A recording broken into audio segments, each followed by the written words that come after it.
वेङ्कटनाथार्य कवितार्किककेसरी वेदान्ताचार्यवर्यो मे सन्निधत्तां सदा हृदि।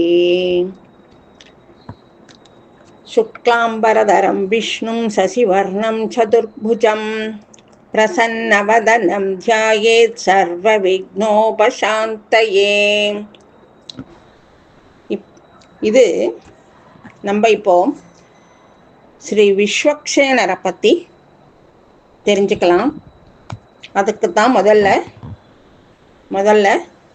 பகவானை பற்றி தியானம் ஸ்லோகம் இப்போ சொன்னோம். என்னன்னா, சுத்த வெண்மை நிறமாக தூய வெண்மை நிறமான ஆடையை அணிஞ்சின்றிருக்கிறவரும் சந்திரனை போன்ற நிறத்தை உடையவரும் 4 திருக்கரங்களை உடையவரும் தெளிந்த பிரசன்னமான திருமுகத்தை புன்சிரிப்போட கூடிய திருமுகத்தை உடையவரும் ஆனால் விஷ்ணுவை எல்லா இடையூறுகளும் நீங்கி எல்லா காரியங்களும் நல்ல முறையில் நடக்கிறதுக்கோசரம் தியானம் பண்ணுறேன் அப்படிங்கிறது தான் இதனுடைய அர்த்தம். அப்பேற்பட்ட அந்த எம்பெருமான் தனக்கு ஒரு ஆச்சாரியர் இல்லாத முதல் ஆச்சாரியரே ஸ்ரீமன் நாராயணன் தான். பேர்பட்ட அந்த பகவானை ஸ்ரீமன் நாராயணனை வணங்குகிறேன் அப்படிங்கிறார்.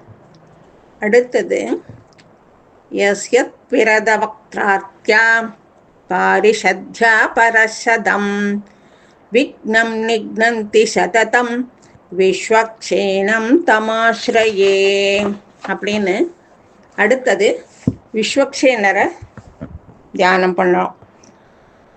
என்ன, இந்த விஸ்வக்சேனர் அப்படிங்கிறவர் ஸ்ரீமன் நாராயணனுக்கு படை தளபதியாக இருக்கார்.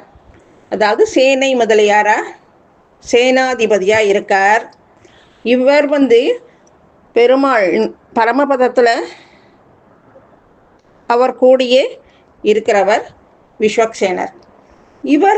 இவரை சேனாதிபதியாக இருக்கிறதுனால இவரை சுற்றி யானை முகத்தை கொண்ட 100கணக்கான பரிஜன பார்ஷதர்கள் இவரை எப்பவுமே சூழ்ந்துண்டு இருப்பாளாம். அப்படி இவ்வளவு பேர் சூழ்ந்துட்டு இருக்கார் அப்படின்னா அவருக்கு எவ்வளவு கீர்த்தி, எவ்வளவு பெரிய பதவி இவருக்கு இருக்கணும் அப்படிங்கிறத நம்ம யோசனை பண்ணிக்கணும். அப்பேற்பட்ட அந்த விஸ்வக்சேனரை எந்த விதமான தடைகளும் இடையூறுகளும் எந்த விதமான விக்னங்களும் வராமல் இருக்கிறதுக்கு சேவிக்கிறேன், வணங்குகிறேன் அப்படிங்கிறது இதனுடைய அர்த்தம். இப்போ விஸ்வக்சேனர் அப்படிங்கிறவர் நம்ம பெருமாள் கோவிலுக்கு போனால் எல்லா பெருமாள் கோவிலையும் விஸ்வக்சேனர் இருப்பார். இல்லை சேனை முதலியார் அப்படின்னு போட்டிருப்பார். இவருக்கு சன்னதி உண்டு. இவருக்கு தனியாகவும் இருக்கும். எப்படி இல்லைன்னா ஆழ்வார் ஆச்சாரியர்கள் கூட சேர்ந்தும் இவர் இருப்பார். இப்போ நம்ம எந்த ஒரு காரியம் பண்ணினாலும் இல்லை ஒரு இடத்துலேருந்து இன்னொரு இடத்துக்கு போகணும் அப்படின்னாலும் யாரான ஒரு வழிகாட்டி அதுக்கு வேணும். அதுக்கு ஒருத்தர் வழி காட்டினாதான் நம்ம அந்த இடத்துக்கு போக முடியும். அதான் இப்போல்லாம் இந்த கூகுள் மேப் அப்படின்னு இப்போல்லாம் இருக்கு இல்லையா, அந்த மாதிரி ஒரு வழிகாட்டி இருக்கணும். அப்பேற்பட்ட ஆச்சாரியர்களுக்கு எல்லாருக்கும் ஆச்சாரியராக இருக்கிறவர் தான் விஸ்வக்சேனர். இந்த விஸ்வக்சேனர் ஏற்கனவே சொன்னேன் இல்லையா, ஸ்ரீமன் நாராயணனோட சேனைக்கு முதன்மை சேனாதிபதியாக இருக்கார். பெரிய பிராட்டியே இவருக்கு குருவா இருக்கார். பெரிய தாயாரையே குருவா பெற்றவர் இவர், ஆச்சாரியனா பெற்றவர் இவர். எப்பேற்பட்ட பாக்கியம் பாருங்க, தாயாரே ஆச்சாரியனா கிடச்சிருக்கார் இவருக்கு. பிரம்மனையே தேர்ந்தெடுக்கிற பதவியும் இவருக்கு உண்டு. 33 தேவர்கள் எல்லாரையும் அடக்கி ஆள்பவர் இவர்தான். அதனால இவருக்கு கையில் ஒரு பிரம்பு இருக்கும். ஆச்சாரிய பரம்பரைக்கும் ஆழ்வார்களுக்கும் இவரே ஆதி ஆச்சாரியன். அவ்வளவு பதவியும் இவ்வளவு சிரேஷ்டமும் உடையவர் சேனை முதலியார், விஸ்வக்சேனர்ங்கிறவர். இப்போ நம்ம பாரத தேசத்தில் குரு பிரபாவம் தான் இன்னைக்கும் நம்ம பாரத தேசத்தை கட்டி காத்துருக்குன்னு சொல்லலாம். அப்படி இருக்கிற நம்ம பாரத தேசத்தில் குரு ஆச்சாரியர்களுடைய கடாட்சம் அதிகம் இருக்கிறதுனால தான் இன்னைக்கும் நம்மளுடைய சனாதன தர்மம் நிலைச்சு நின்றுருக்கு அப்படின்னு சொல்லலாம். அதனால தான் ஸ்ரீ வைஷ்ணவர்களுடைய சம்பிரதாயத்தில் முதல்ல விஸ்வக்சேனர் ஆராதனம் பண்ணிட்டு தான் எல்லாமே ஆரம்பிப்போம். அப்பேற்பட்ட விஸ்வக்சேனர் நித்திய சூரிகள் எல்லாருக்குமே இவர் தான் ஆச்சாரியனாக இருக்கார். நித்திய சூரிகளில் ஆச்சாரிய ஸ்தானம் வகிப்பவர் இவர். அதனால இவரை நிர்வாக ஸ்ரீ அப்படின்னும் சொல்கிறது உண்டு. பரமபதத்தில் இருக்கிற எல்லாரையுமே இவருடைய ஆளுமைக்கு உட்பட்டு தான் இருக்கா. ஸ்ரீமன் நாராயணோட தெய்வீக படை இருக்கே, அந்த ஸ்ரீ பகவானோட படைகள் எல்லாத்துக்குமே தலைமை ஏற்று வழி நடத்துகிறவர் இவர் தான். இவர் மூலமாக தான் நம்மளுடைய ஸ்ரீ வைஷ்ணவ பரம்பரையே தோன்றியிருக்கு. எப்படின்னா, ஆழ்வார்கள் ஆச்சாரியர்கள் எல்லாருக்கும் இவர் தான் ஆச்சாரியராக இருந்திருக்கார். முதல் ஆச்சாரியன் எம்பெருமான், அடுத்த ஆச்சாரியன் தாயார், அடுத்த 3வது இடத்தை வகிக்கிறவர் இவர் தான்.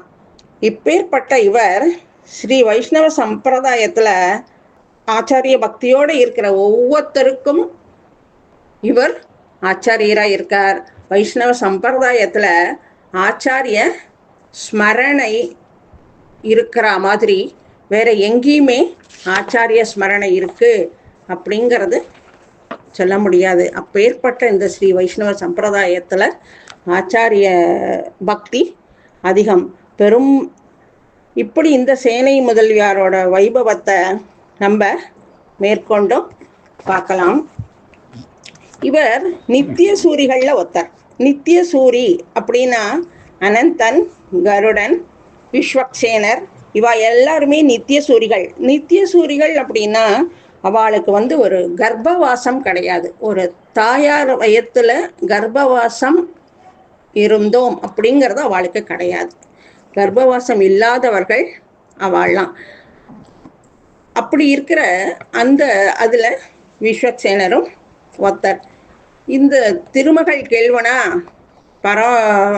எம்பெருமான் பரவாசுதேவனா எல்லையில்லாத ஆனந்தம் நிறைஞ்சி இருக்கிற ஸ்ரீவைகுண்டத்தில் இருக்கார்.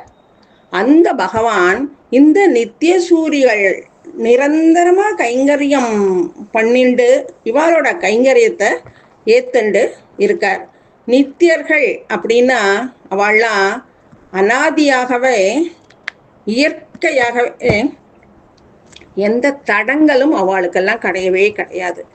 அவளுக்கெல்லாம் பிறப்பு, இறப்பு, பசி, தாகம், மூப்பு இப்படிங்கிறதெல்லாம் அவளுக்கு கிடையவே கிடையாது.